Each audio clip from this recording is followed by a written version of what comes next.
Hi, I'm Brian Wise, and I am in search of nuance. In the last few days, I have been sent numerous private messages from friends and acquaintances asking for my advice on whether or not to send their children back to school in the fall. See, I'm a dad of 3 school-age boys, but I also work as a pediatric nurse in a major academic children's center where I have worked directly with COVID-positive patients and as a psychiatric nurse dealing with some of the mental health repercussions of kids not being in school.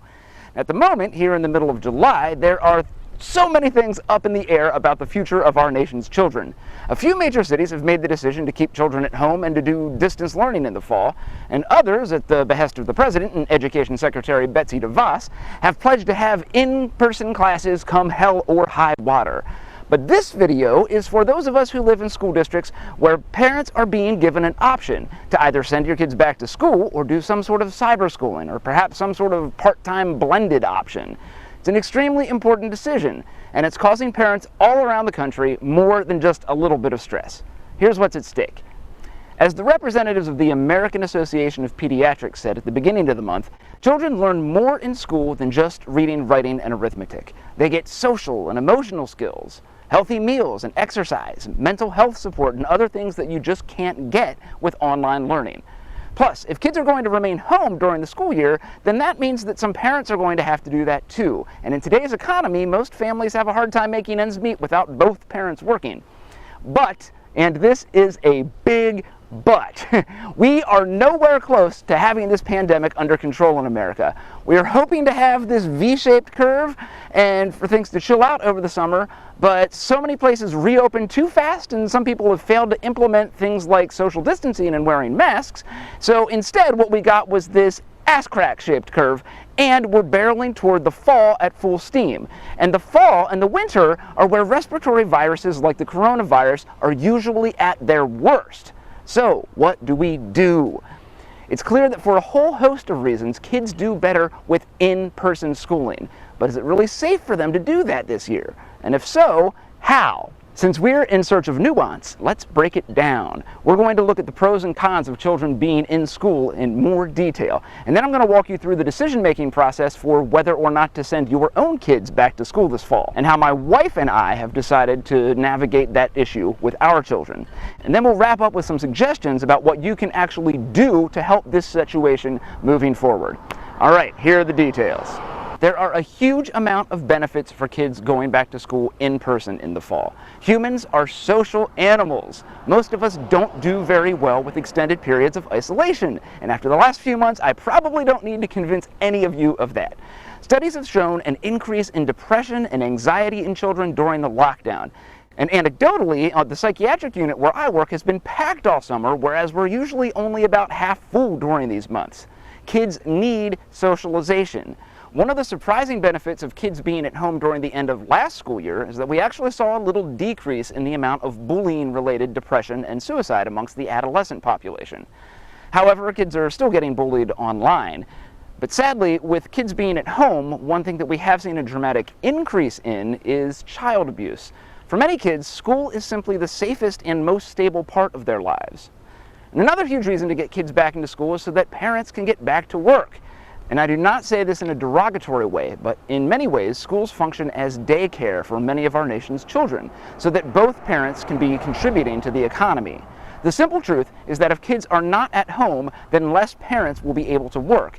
And that affects not only those individual families, but the businesses where they would be working and the overall economy. And one more major benefit of getting kids to school. Schools are not just educational centers anymore. They provide so much more than that, so many more services like counseling, therapy, health screening. And for many kids, the breakfast and lunch that they get at school are the only reliable and healthy meals that they get during the week. So for all of these reasons and more, kids should be going back to school. But, as I said, America is nowhere near getting this pandemic under control. Fortunately, unlike with many other respiratory illnesses, it appears that COVID-19 affects most children less dramatically than it does adults. But the risk is not zero. At the hospital where I work, we recently had a previously healthy 15-year-old girl die from coronavirus. Plus, there are plenty of kids with health conditions that put them more at risk. Diabetes, respiratory issues, obesity, cancer, and immune system issues. And on top of that, kids can be carriers, and often they're the most dangerous characters because kids can be totally asymptomatic and yet still infect people. This disease is just nasty like that. So yes, Johnny, even if Grandma asks you to give her a kiss on the cheek, I give you permission to just say no. Seriously though, I don't have any particular health issues that put me at any greater risk other than being over 40, but I still fear for my own health if I were to catch the disease. And much more so for relatives who are older and have health issues. If my kids do end up going back to school this year, I will not be allowing them to have any in-person interactions with their grandparents. It's just not safe. And if kids tracking the disease home to grandma isn't enough to worry about, how about all of the other teachers, administrators, and support staff who will be needed if kids do have in-person school?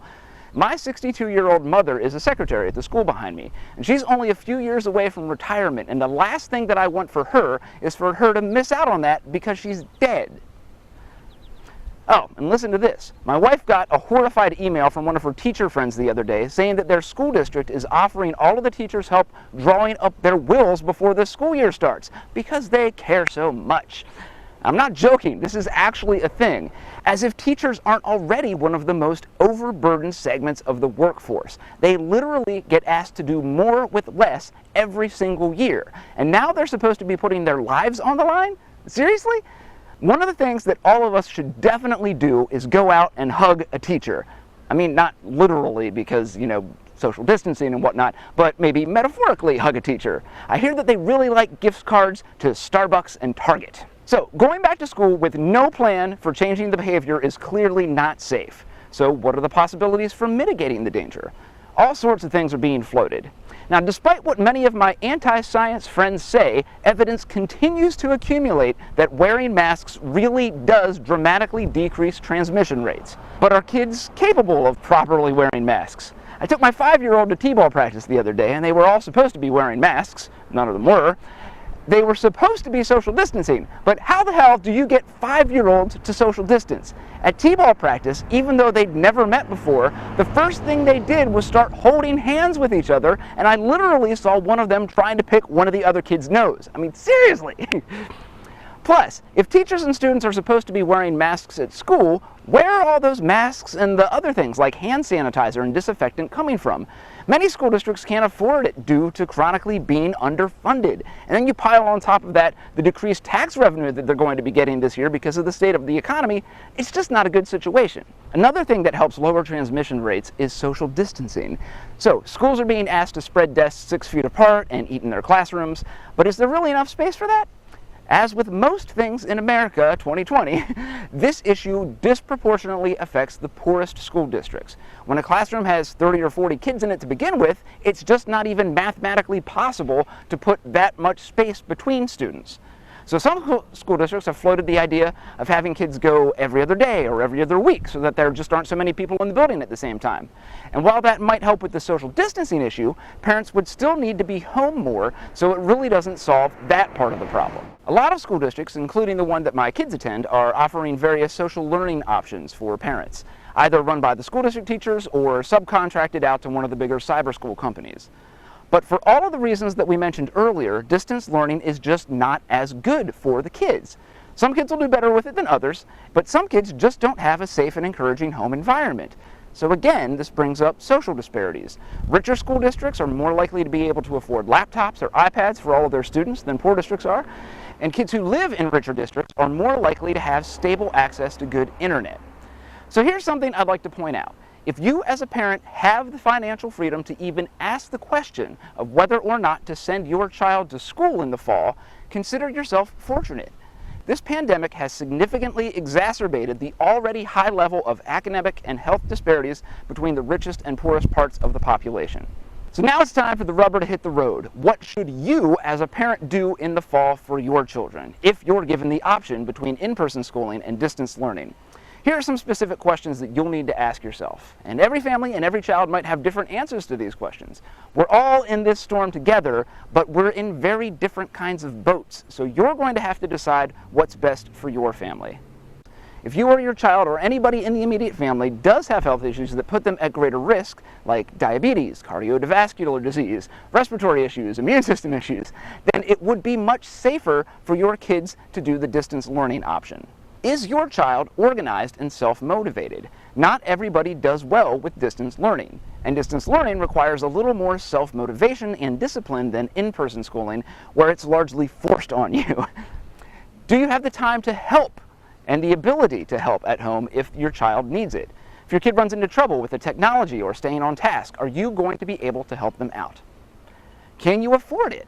There are obviously a wide range of factors here, and for many people this is going to be affected by whether or not businesses remain open in the fall, or if we're going to need to go back into full lockdown mode.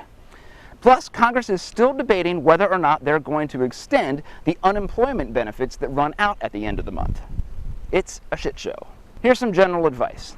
In the end, the choice may or may not even be up to you. Who knows what's going to happen this fall? But if you're offered a choice between in-person and distance learning, here's some general advice.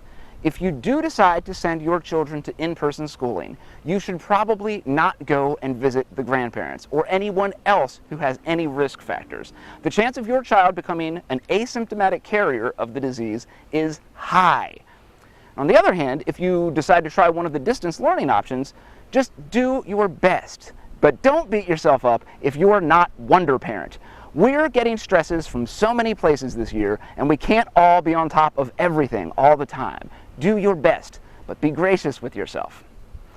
So what am I doing with my kids? Our youngest child's going to be in kindergarten this year, and my wife and I decided early on that we were going to be keeping him home. We just didn't want his first experience with school to be negative. Plus, my wife works from home and used to be an elementary school teacher, so she's more than capable of the requisite academic learning. He'll still be missing out on the socialization of the classroom, which is arguably more important, but at least the whole year won't be a total wash. Now, our oldest child is going into his first year of middle school, and we've really been looking forward to this as a family because there are a number of clubs and extracurricular activities that are right up his alley. And before the pandemic, we were really hoping that he was going to have a great year. But in the end, after much discussion, my wife and I decided that we're going to keep all three of our children home this year. Here's why. In our particular circumstance, we are able to do the distance learning thing and do it relatively well. My wife is always home, we have a great internet connection and decent devices for the kids to use. Plus, our boys are probably a little bit more on the organized and self-motivated side of the personality spectrum, or at least they're learning how to be. And they actually did pretty well with the couple of months of distance learning that we had in the spring. So in our particular circumstance, for our family, we're able to safely keep the kids at home, and we felt that it was more or less our moral responsibility to do so. That way, there's going to be 3 less kids in the classroom, which will make social distancing easier for the kids who have to go. Many families aren't going to have a choice. Single-parent families and families where both parents work full-time will have to send their kids to school. So we are choosing to keep our kids home in order to make that in-person school environment as safe as possible. It's not ideal. Our kids are going to be missing out on much of the socialization and non-academic benefits of school. But in the long run, Kelly and I just felt that this was the right thing to do. So what can we do to actually make this situation any better? Like I said earlier, it feels very much like we're choosing between the lesser of 2 evils here. But there are some things that we can do to help mitigate the awfulness of the situation. Here are a couple of suggestions. Continue to educate yourself. Stay on top of the science about the coronavirus. A great resource is the Johns Hopkins Coronavirus Resource Center, and I'll put a link for that in the description box. Write to your local school board. You may or may not want to actually show up for an in-person meeting because lately they've tended to be maskless and ravenous. But read through your school district's proposed plans and then feel free to press for more details and demand best practices. Ask about who will be providing masks. Ask whether or not teachers are going to get hazard pay. Ask who's running the cyber program. And just as important, contact your state and federal elected officials. Ask for more clear guidance about scientifically backed best practices. Demand more funding for schools, both for in-person and distance learning options. They're going to need more space, more protective equipment, more digital devices, and more staff. And our schools are chronically under-prioritized, and if there's ever a time that they need more attention, this is it.